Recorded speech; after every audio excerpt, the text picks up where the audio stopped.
បាទ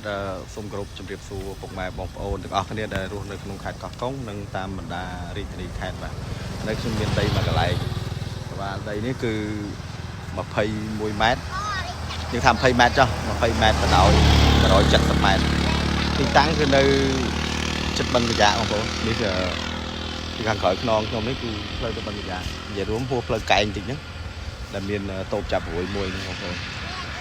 តូបចាប់រួយនៅខាងមកបើក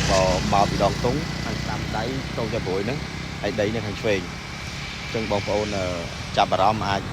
ចាប់អារម្មណ៍តាក់ទងមកបានបាទដាក់លេខទូរស័ព្ទមកយើងនឹងតាក់ទងទៅបាទ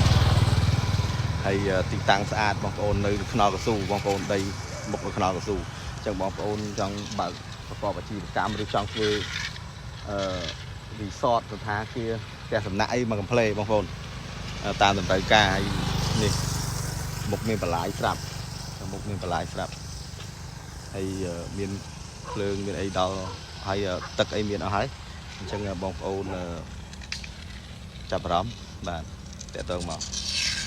បាយ